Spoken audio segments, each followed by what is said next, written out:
अध्याय 4 औद्योगिक विकास की रणनीति। औद्योगिक विकास की रणनीति। औद्योगिक विकास की रणनीति क्या थी? अध्याय 4 औद्योगिक विकास की रणनीति।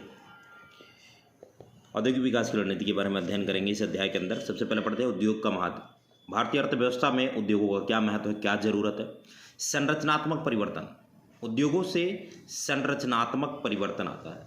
जब अर्थव्यवस्था के अंदर उद्योग होते हैं तो उद्योगों से संरचनात्मक परिवर्तन आता है।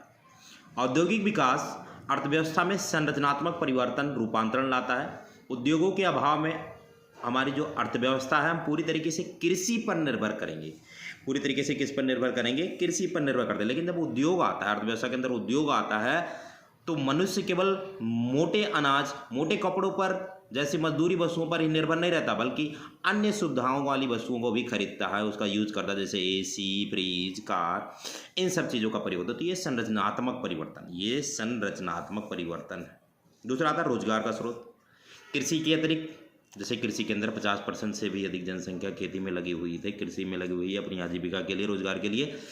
इसी प्रकार से रोजगार का स्रोत भारत के अंदर कृषि के अलावा रोजगार के लिए औद्योगिक क्षेत्र पर ज़्यादा से ज़्यादा लोग क्या करते हैं? निर्भर करते हैं।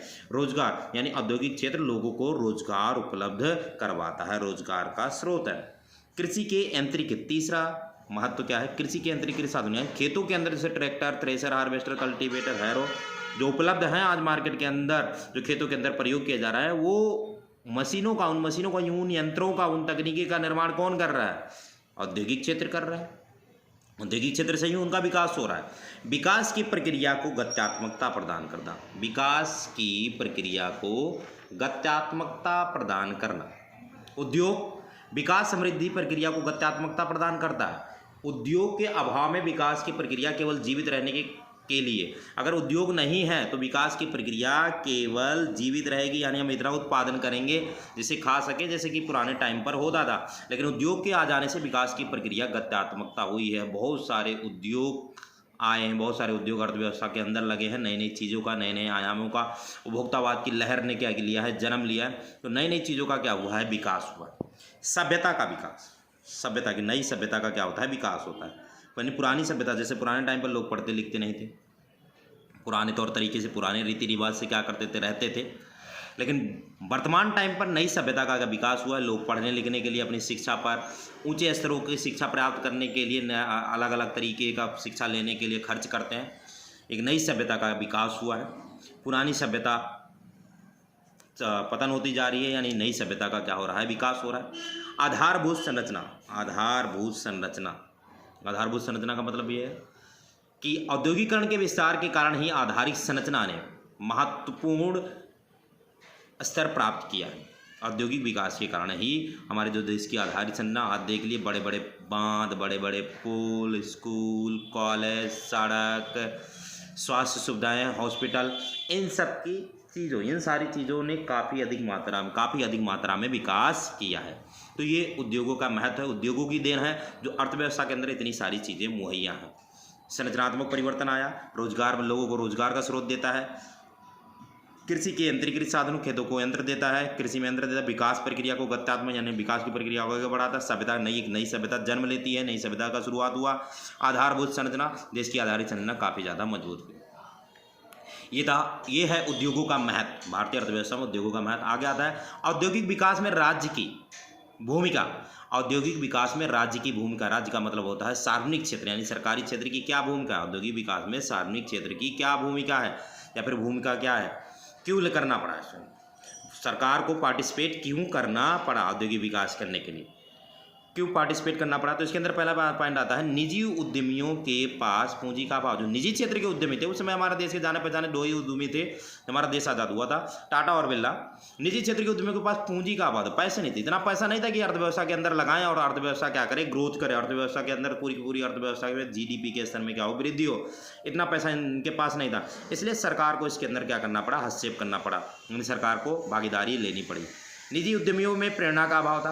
अर्थव्यवस्था के अंदर मांग नहीं थी। मांग क्यों नहीं थी? क्योंकि लोग, पैसा नहीं था। पैसा ना होने के वजह से लोग मांग नहीं कर रहे थे, मांग ना होने की वजह से लोग निवेश नहीं कर रहे थे, निवेश के लिए प्रोत्साहित नहीं हो रहे थे। जब अर्थव्यवस्था के अंदर मांग ही नहीं है तो कोई निवेश करने के लिए तैयार नहीं था।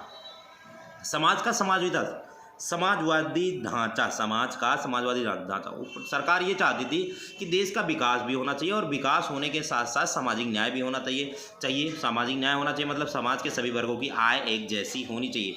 तो इन सब कामों के लिए, तीनों कामों को देखते हुए, निजी क्षेत्र के पैसा नहीं था, निजी उद्यमियों के पास प्रेरणा का अभाव था, समाज का समाजवादी ढांचा, ये सारी चीज़ों को देखते हुए, इन बातों को देखते हुए सरकार को इसके अंदर पार्टिसिपेट करना पड़ा। तो ये था औद्योगिक विकास में राज्य की भूमिका। औद्योगिक विकास में सरकार को हस्तक्षेप यानी भूमिका क्यों निभाना पड़ा? क्योंकि निजी उद्यमियों के पास पूंजी का अभाव था, पैसे नहीं थे। निजी उद्यमियों में प्रेरणा का अभाव था, वो निवेश नहीं करना चाहते क्योंकि निवेश के लिए प्रोत्साहित नहीं हो रहे थे। समाज का समाजवादी ढांचा यानी समाज का क्या करना था? कल्याण करना था। इन तीन तत्वों के कारण ही सरकार को इसके अंदर भूमिका निभानी पड़ी, हस्तक्षेप करना पड़ा। सन 1956 सन 1956 की औद्योगिक नीति राज्य की प्रमुख भूमिका का घोषणा पत्र क्या था? 1956 की औद्योगिक, जो 1956 की औद्योगिक नीति थी, 1956 की औद्योगिक नीति थी, 1956 की, वो कौन सी औद्योगिक नीति थी? भारत के अंदर अभी तक 3 औद्योगिक नीति चल चुकी है। 3 औद्योगिक नीति, पहला चला था 1947 में, पहला था 1947 में, दूसरा 1956 में, तीसरा 1991 में। तो ये दूसरी औद्योगिक नीति है 1956 की औद्योगिक नीति। 1956 की औद्योगिक नीति का प्रमुख भूमिका का घोषणा पत्र क्या था? उद्योगों को 3 श्रेणियों में बांटा गया। जो उद्योग थे, उद्योगों को 3 श्रेणियों में बांटा गया। पहला सरकारी क्षेत्र यानी सार्वजनिक क्षेत्र के उद्योग, दूसरा निजी क्षेत्र के उद्योग, तीसरा इन दोनों का मिश्रण। औद्योगिक लाइसेंसिंग कर दी गई। उद्योगों को क्या कर दिया गया? लाइसेंसिंग। बिना लाइसेंस लिए आप कोई से भी उद्योग शुरू नहीं कर सकते हो। बिना लाइसेंस लिए कोई सा भी उद्योग शुरू नहीं किया जा सकता। सभी उद्योगों पर लाइसेंस था। औद्योगिक रियायतें दी गई। छोटे पैमाने को जो देखते हैं उन्हें औद्योगिक रियायतें दी गई। क्या रियायतें दी गई? कुछ समय के लिए कर अवकाश दिया गया। कुछ समय के लिए क्या दिया गया? कर अवकाश दे दिया गया। और रियायती दरों पर बिजली की सुविधा उपलब्ध करवाई गई। रियायती दरों पर बिजली उपलब्ध करवाई गई। तो ये था 1956 की औद्योगिक नीति, राज्य की प्रमुख भूमिका का घोषणा पत्र। उद्योगों को 3 श्रेणियों में बांट दिया। उद्योगों को 3 श्रेणियों में क्या किया गया? बांटा गया। औद्योगिक लाइसेंसिंग कर दी। बिना लाइसेंस लिए आप उद्योग नहीं शुरू करते थे। औद्योगिक रियायतें दी गई। औद्योगिक रियायतें यानी बिजली दरों पर कटौती दी गई। कुछ समय के लिए कर अवकाश दिए गए। ये थी 1956 की औद्योगिक नीति की विशेषताएं।